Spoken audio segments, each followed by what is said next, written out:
Twins, we're gonna score. We're gonna win. Twins, watch that baseball soar. Crack out a home run, shout a hip hooray. Cheer for the Minnesota Twins today.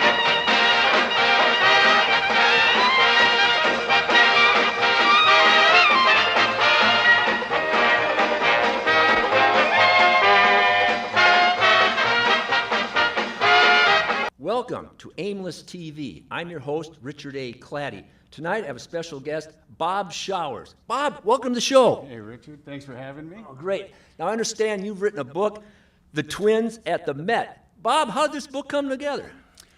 Well, starting off with me being a passionate Twins fan, first and foremost.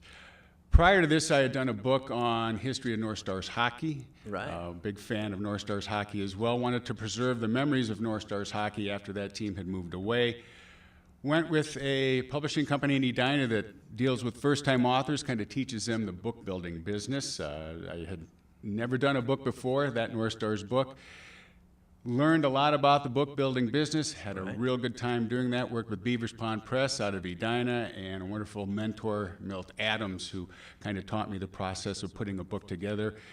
Had so much fun doing that I wanted to preserve the memories and the history of Metropolitan Stadium and Twins baseball, which I just love so much. And what a great stadium it was. And people probably don't know, but this goes back to the early 60s when it was built in the 50s, right? Is that correct? Groundbreaking was in June of 1955. 1955. 160 acres of land were purchased by the Sports Commission back then.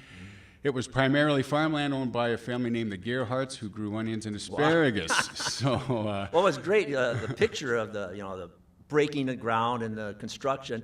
You get an aerial shot, and there's absolutely nothing but farmland out there. You don't see a building anywhere out there. Yeah, it's not exactly Mall of America when you're looking at those old shots. But groundbreaking was in June of '55, 160 acres of land. It was purchased for just about $3,000 per acre. I can't imagine what that land is worth out there now with the mall sitting on it, but $3,000 per acre. And construction was finished in just under a year. Mm-hmm. For a total cost of $4.5 million. And essentially the construction back then was a triple-deck grandstand behind home plate and some bleachers down the left and right field foul lines and the parking lot. There wasn't the big double-deck grandstand that would be added later or the huge scoreboard that would be added a little bit later. So $4.5 million was that initial construction cost. And then beginning in April of 1956, the Minneapolis Millers called Met Stadium home. So Twins didn't arrive till 1961, the Washington Senators franchise moving and becoming the Twins. So was the thinking back then that we're going to build this stadium and then the major leagues will someday come? Well, yeah, there was a hope that they might be able to attract major league baseball. But there was no guarantee? No guarantee, and it was primarily something to house the Millers and to have some good games between the Millers and the old St. Paul Saints. So well, did the Millers have their own stadium in Minneapolis? Yeah, they were down Nicollet Park. Now you're going back before my time. They needed to expand. That's somebody else's book. Okay, so the stadium got built, and yeah, for the first 5 years it was home to the Millers. So they were a New York Giants farm team. And when the New York Giants moved to become the San Francisco Giants, they dropped the Millers as an affiliate. Okay. The Boston Red Sox came in and scooped up the Millers as their farm team. So for those first 5 years of the stadium's existence, it was a AAA ballpark and then became a Major League ballpark in '61. And that's when they added the bigger grandstands down the right field line and kind of the Tinker Toy grandstands down the left field line. So back in the day, if you went to see some of these minor league games, you'd see stars like Willie Mays for the Giants. Yeah, Carl Yastrzemski, sure. a lot of big leaguers came here. Exactly. In fact, Harmon Killebrew, one of his favorite little trivia questions to ask people was, when did I hit my first home run at Metropolitan Stadium? Well, that's got to be, 1961? Right. That's what everybody would say. Washington Senators came to Minnesota. No, it was 1961? 61, okay. Yeah. Well, that had to be it then, right? Well, that's what everybody would say, and Harmon would say it was a trick question. He said, I hit my first home run at the Met in 1958. He was a minor league player with the Senators. He was sent to the Indianapolis Indians team. They came in his first game at the Met as an Indianapolis Indian. he hit his first home run at Metropolitan Stadium. So that's Harmon's little trivial claim to fame with his first home run. Not to be confused with all the other great home runs he hit at the Met, like the one in '67, which wound up in the second deck in left field. They painted the chair red, so in all subsequent games you could look up there and see exactly where Harmon's... 500 and some feet? 503 is what they estimated. They didn't have all the Pythagorean theorems by which they measure things now, but 503 was what that was, and he hit that off a Lou Burdett of the old Angels. And Harmon said over the years Lou Burdett had more fun talking about that home run than Harmon did. Lou Burdett would tell people he tried to fool Harmon with the knuckleball. He said, it's the only knuckleball I threw all year, and big wind blowing out, and that's why it went into the upper deck. Got a fat one right down the middle. Harmon says, I seem to remember it was a calm day, and he threw me a fastball. But he said, I have no idea why. Well, I've got a short Harmon Killebrew story, because I went out to the old Met when I was like 7, 8 years old. You could take a bus out there, of course, or your parents would drop you off and pick you up later. And a whole different time. So I'm sitting out there, I think it was a double header. And I'll never forget, the sun was setting and the sun was right in my eyes, and Harmon hits a line drive home run. It's coming right at me, and I see it go into the sun. And I go, what the hell? And I duck, bam, right behind me. Would have took my head off. Some other guy got the ball right behind me. Would have created another red chair. Just, But I mean, it was a great era. Outdoor baseball, Bloomington, and then there's all, like you say, I'm sure there's like tailgating stories. Yeah, the way I put the book together was using photos. So I was able to approach the Twins front office with the idea of doing this book.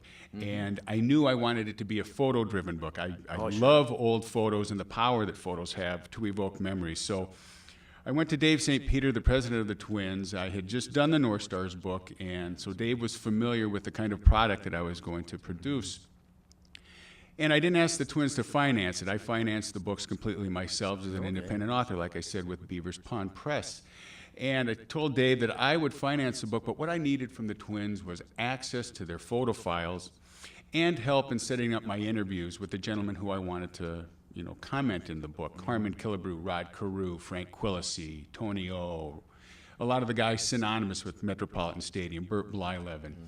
So I asked Dave for access to the photos and help in setting up those interviews, that I would donate a portion of the proceeds to the Twins charity, the Twins Community Fund. So Dave signed off on that right away. So I had a wonderful time getting complete access to all the Twins' old photos and going through these filing cabinets and coming up with gems of photos and color slides and black and white transparencies, all kinds of things. So a lot of photos probably never before seen anywhere. Yeah, many of them had not been. The Twins communications staff does a really good job, but we're talking hundreds and hundreds of old photos, and no one had really gone through them with a fine-tooth comb, such as I was doing, because I knew I wanted to use these photos in my interviews to really unlock the memories. A slice of history there, and you right in your hands that nobody else has ever seen. I did, and I tell you what, it was a real privilege and something that I just didn't take for granted, that I was being given this access. So you mentioned the things synonymous with the ballpark. Those were like the chapters that I wanted the guys to talk about. So I would gather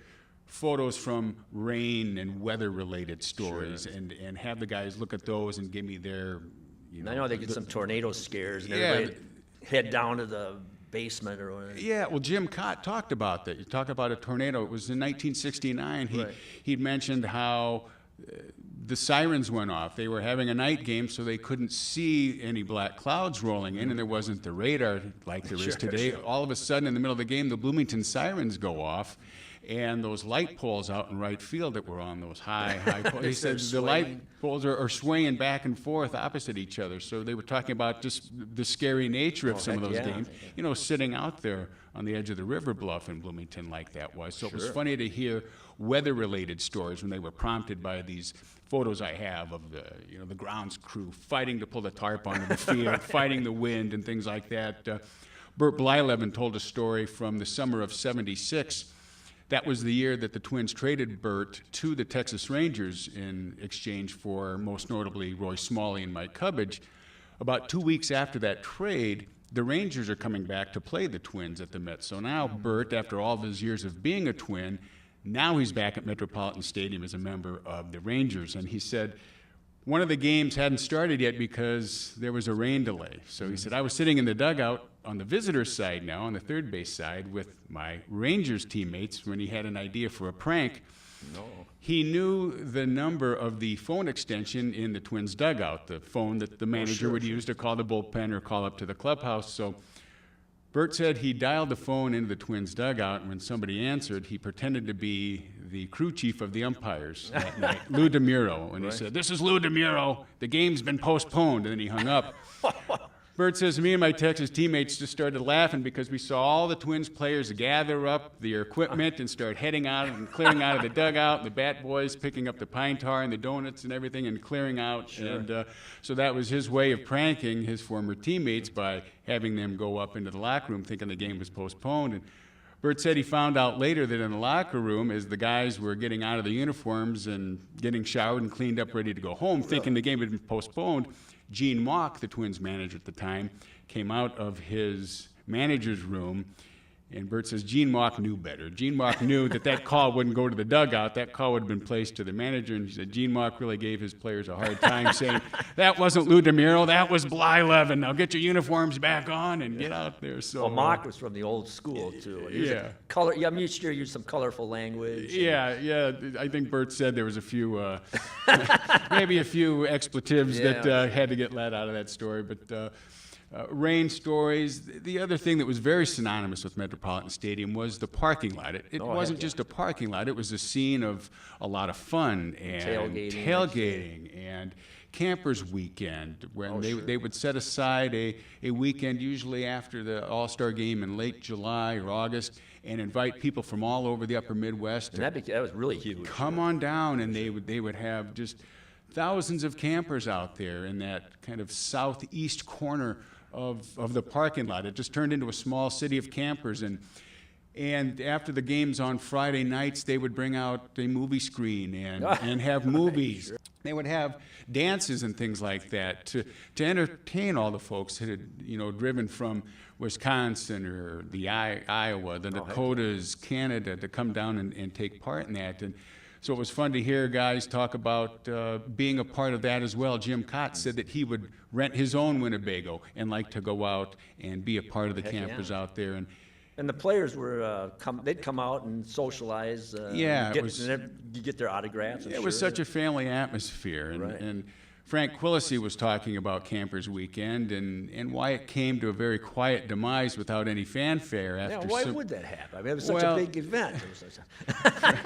Frank said things were getting a little bit rowdy. The campers were going to get a little rowdy, and that the sheriff's department was concerned about the level of prostitution. And when Frank laid that on me, it kind of caught me off guard. So I didn't go for any darker side. I didn't go for any more details on that one. But the other thing about the parking lot with the tailgating was, for us youngsters that were out there like you, going out in the mid '60s, and my first game there was in 1971 when I was 10 years old. At the time, I was living in Waterloo, Iowa, and it was a 3-hour road trip. But it was just all I wanted to do in the summer was come up to Twins games, and fortunately had parents that loved baseball and coming up to the game, so it was a real easy trip for us to make. And the tickets were so cheap. The price was right. Go sit in the bleachers for $1 or something. But what we could do after the games as kids and getting autographs, nothing like today. I was just at Twins Fest over the weekend. If you want to get Joe Mauer's autograph or Max Kepler's autograph, you're going to have to stand in a long line, and you're going to have to pay money. In those days, we were able to stand right outside that stadium club door, the red door with the Twins logo on it, and out would come the players making their way to their cars. And of course, it was all young kids and getting their balls signed. You didn't have professional autograph seekers and selling it on eBay. And there was no security, there was no rope line, there was nothing separating us from the ball players. Those were different times, just everything was just more down home. This was more like a small town feeling too. And it was fun to have photos that I did of the parking lot scene with the autograph seekers and kids like us, and to listen to the way that the players really embraced and enjoyed that. They didn't look upon it as an imposition at all. They looked upon that as a way to really bond with the fans. And Rod Carew just said he never minded one bit getting mobbed like that. And he even enjoyed stopping at people's post-game tailgate parties. There would always be folks saying, come on over, and maybe they had a big pot of chili if it was a cold evening, or hot dogs, and enjoy a cold can of Ham's beer or something like that. And Harmon Killebrew, just being the wonderful guy that he is, he said there would be Sunday afternoon games was usually when you had the most kids there. There was a day game, and so there'd be so many kids, and he would either come up one of the ramps or out that door and just see the hundreds and hundreds and hundreds of kids that were there. And Heck yeah. Harmon said, I never looked upon that as a negative, just the opposite. He said, I would think to myself, here's this beautiful summer day, and these kids have the opportunity to do anything that they want on their summer vacation, and they chose to come to a ball game. Heck yeah. And he said, I wanted to spend my time after the game giving them the autographs and rewarding them for coming to the game. And Frank Quillisi said much the same thing. He said, some young fan may come up to you with the ball. Maybe he's a Bloomington kid, maybe he's from Edina, maybe he's from Richfield, sure, but maybe he's from Iowa or North Dakota or Wyoming.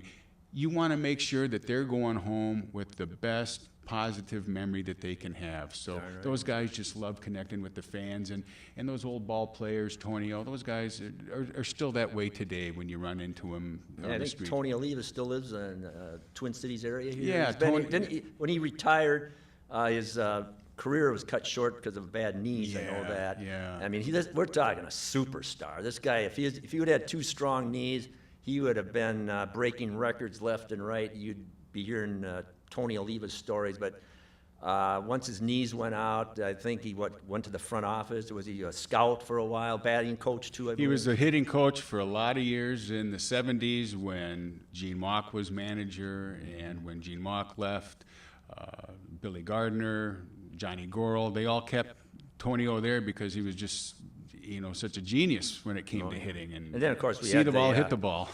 Twins had a pipeline of players coming from the Dominican Republic, and that Tony could welcome aboard and all that. Yep, with his Latin background, Yeah, he was a ambassador real good ambassador. Yeah, but Tony still lives in Bloomington, the same house that he and his wife Gordette purchased in 1972. Wow, so, that's great.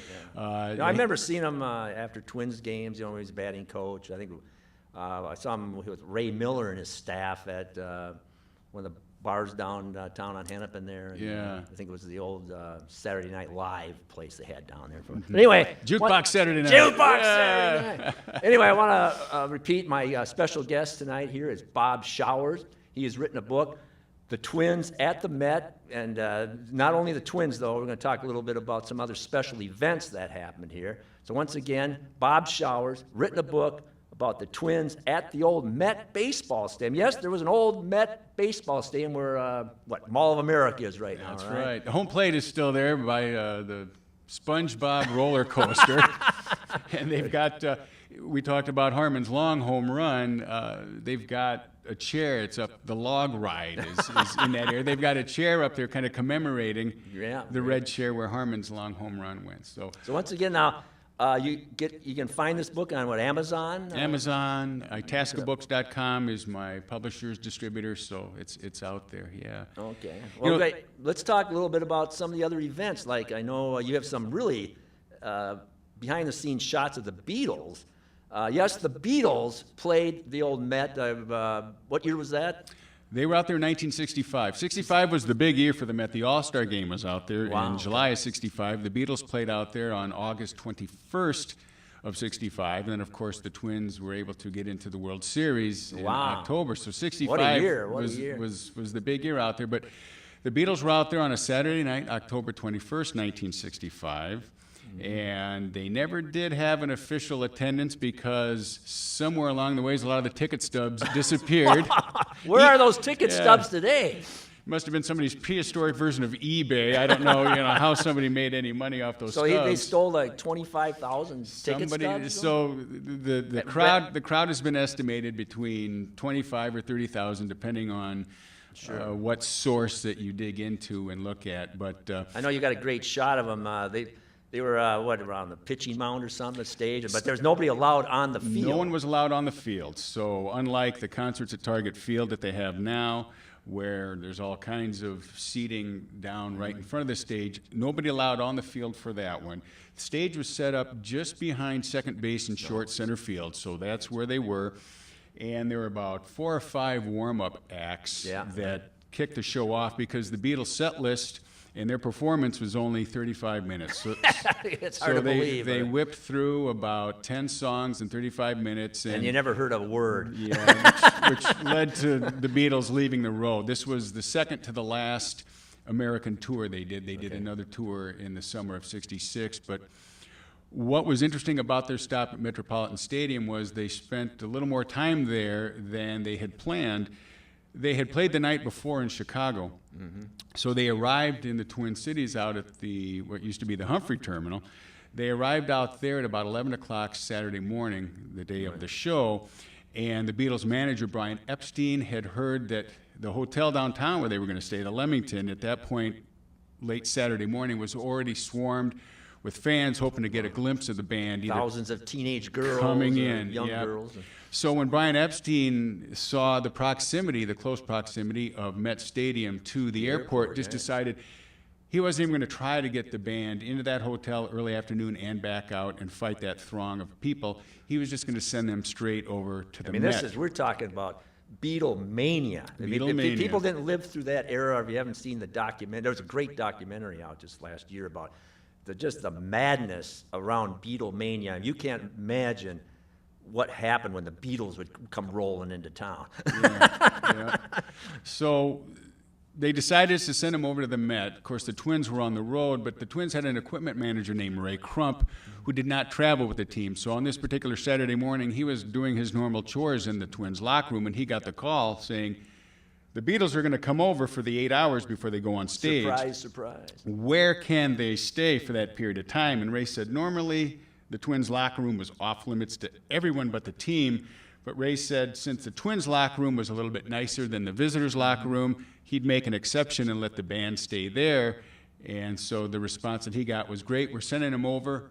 We're sending them to you. You're in charge of the Beatles for the next 8 hours. What a tough job. So suddenly, and I spoke with Ray about that, and he had some wonderful photos that had never been published, but he allowed me to publish that's those. exclusive. So I got some great shots of Ray individually with the Beatles, and I said, Ray, you've got to tell the readers what it was like for that 8-hour period of time. And Ray said he wasn't a big Beatles fan or anything at that time, so he wasn't. He was a middle-aged guy. Yeah, he wasn't awestruck. He was more of a Lawrence Welk, Ray Conniff. But he wasn't awestruck by them, but he said he was really taken by how gentlemanly that they were, how polite that they were. He said everything was please and thank you and yes, sir, and no, sir. Great. Ray said he asked what they would like. He said, I can get you anything you want. The only thing that they requested was some 7-Up to drink and some cots so they could lay down because they weren't going to have the comfort of a hotel room for the afternoon before the show, so they just wanted some cots. Yeah. Ray said they didn't drink, there was no pot smoking or anything like that, that they just were very well behaved. He said they were aware of Harmon Killebrew. That even all the way across to Great Britain, they knew who Harmon Killebrew was, so they were really taken by Harmon's locker and the size and weight of Harmon's baseball bats. He said that really got to him. The Twins at the time were the only team in Major League Baseball that had a sauna in their locker room. And much to Ray's surprise, neither of the Beatles had ever been in a sauna before. How about that? So he fired it up, and he said John Lennon and Paul McCartney went in there for 20 minutes, and when they came out, he said these guys couldn't believe how good they felt. We all know how good a sauna feels. Sure. These guys were blown away by that sauna. Hey, how about that? Ray said he found out later that 2 weeks after the tour was done and the guys went back to England, both John Lennon and Paul McCartney had saunas installed in their home based on the sauna from Metropolitan Stadium. So whoever installed it at the Met, I hope in his old Yellow Pages ad, sauna to the Beatles. Then one of the biggest concerts of all time was there with the Eagles. They got somehow they got permission to actually have fans on the field. They were down on the field. So they had 65,000? 65,000, biggest crowd in stadium history. That was August of 1978, so that was their Hotel California tour. And they had the opening acts of Steve Miller Band and Pablo Cruz. Oh, wow. So that was bigger than any Vikings crowd at 65,000, bigger than any Twins crowd. Biggest Twins crowd was Game 7 of the 65 World Series, and it was 50,500. Yeah. And the Vikings, I think, squeezed a few more people into there during some of their games. But that Eagles show was the biggest in stadium history, and a rainy day, as it turned out. Rainy day, rainy night. So Some of the folks that were there have some fun stories of getting wet as they watch Joe Walsh and the guys go about their things. We're winding down here. So once again, you got exclusive rights to a lot of these pictures that have never been seen before. Yeah. And then you went to the players and you said, hey, look at some of these pictures. And that's kind of how some of the stories came out. You said, hey, look at some of these pictures of these old ball players. Yeah. And what did you say? There was like, how many Twins players? 263 different players for the Twins in the Met Stadium era. So whether it was the most significant, like Rod or Harmon, or a lesser-known guy like Sergio Ferrar or Bud Bloomfield. Sure. You never knew what photo would evoke a memory, so I was able to get the headshot of all 263, and then that's what I used in my interviews. I had those made in just a 3x5 print, put in a good old-fashioned photo album, and just asked the guys to go through and look at all of those photos and kind of like and the stories they could tell. The psychology exercise of free association. When you look at this photo, what's the first story that pops into your mind? And so I just had a tape rolling as those guys told stories. A lot of them, they said, had never been told before, and it wasn't until seeing that face all these years later that something popped into their heads. So a lot of good, fun, candid comments that came from those photos, and I had the guys read their stories before I printed them so they would have the opportunity to, if maybe they told a story they wish they hadn't, to delete that story, and that came into play when I interviewed Rod Carew. He was very meticulous and painstaking and going through and talking about all of these guys. He had so much to offer, but he came upon a photo of a relief pitcher we had for 1 year in 1972 named Dave LaRoche.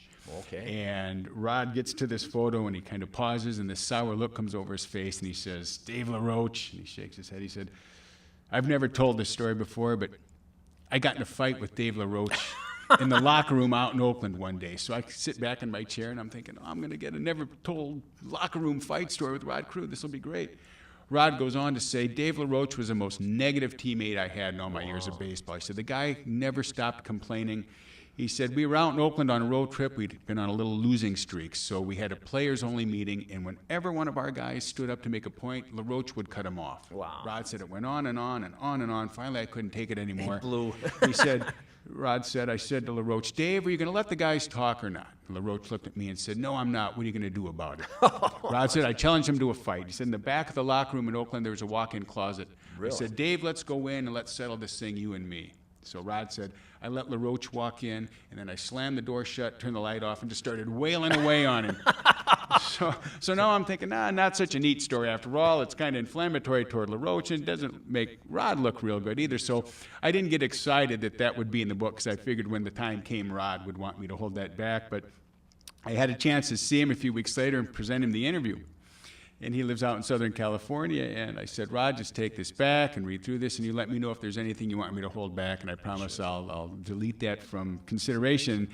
And Rod called me about a week later, and he said, Bob, I read the interview, and it looks great. You have my permission to use any story that you'd like. And I thanked him, of course, and told him what a thrill it was to spend the time with him, but I said, I've also got to tell you, I'm a little bit surprised. That Dave LaRoche story you told me, I thought, sure, you're going to want me to kill that. Rod said, no, that son of a bitch, I want it in there. Well, that's a great story to end on, Bob. I can't believe how fast this half hour went here. I'm Richard A. Claddy, here for Aimless TV. My special guest has been Bob Showers, who has written the book, The Twins at the Met. Bob, thanks again for coming in. My pleasure. Thank you. Okay. And we'll see you back for part 2 of The Twins at the Met.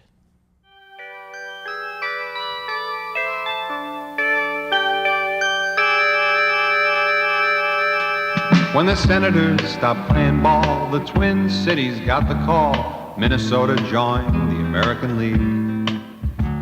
With Mealy at the reins, the Twins made instant gains. In '65, they had the flag and an MVP. I'm talking baseball. Allison and Perry twins. Baseball. Kitty Cott and Jerry. Don Mincher and Mudcat coming through. Jimmy Hall and Davy Boswell too, just like Tony, the Killer and Carew.